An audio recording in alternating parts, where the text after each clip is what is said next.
Hey, my name is Yamaan, and this is my mind body medicine final. So it's just starting off, I think the most impactful experiential I've had this semester is it was an activity in which we were kind of encouraged to forgive someone else and to forgive ourselves. And so I took this activity pretty seriously. I've envisioned myself at the dinner table in my own home and inviting someone whom I was supposed to forgive. Um, to have dinner with me, to share a meal together. And to me, it's a pretty serious deal. I'll kind of talk about that in a second, but I kind of envision the conversation starting off with just like small talk, just catching up on each other's lives. But then by the end of the meal, we would have like a really deep conversation and kind of understand each other's point of view as to like what happened between us. And we would kind of commemorate that experience and just let bygones be bygones, with a hug. But to me, inviting someone over to the dinner table and just sharing a meal together is a pretty big deal. It always has been a big deal to me and to my family. The table is just kind of where we share laughs and memories, good times and bad times. And to have someone kind of share that experience with me is almost like an invitation to my heart.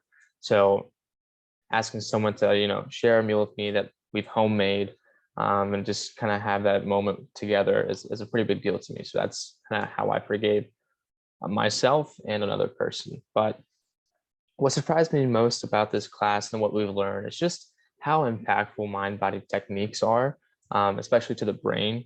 We read articles about patients just feeling more satisfied with their lives and with their health.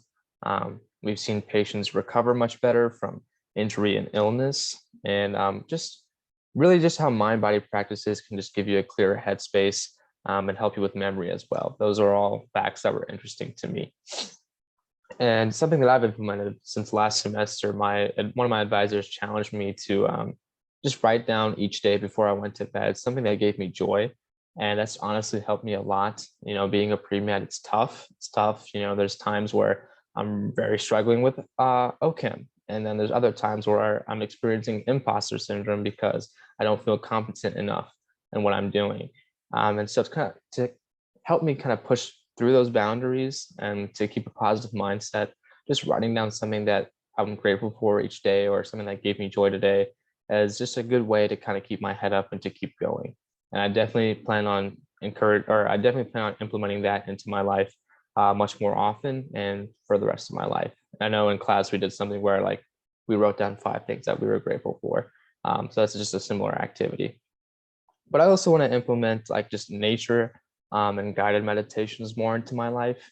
Just going outside and walking more and getting some more sunshine, some vitamin D, I think will improve my health.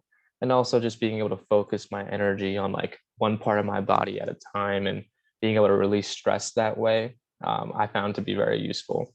But in terms of the scientific article review process, I've been able to learn how to identify strengths and weaknesses with each publication. A possible strength being having a large sample size to kind of validate your results, but a weakness being allowing the patients to self-report their feelings, which could lead to bias and then reduce the validity of the results. But kind of like what I want to learn or what I'm still curious to know.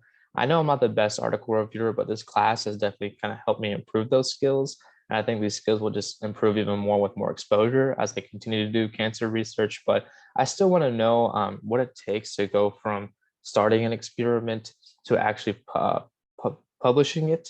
I want to know like what are the qualifications or characteristics of an article that gets published in Cell versus an article that doesn't get published at all. So I'm hoping that I can kind of experience that as I continue to do my cancer research, and maybe one day I'll be able to publish data that can make an impactful and positive difference in the lives of cancer patients. But that's it for me. Thank you so much for listening, and I hope you have a great rest of your day.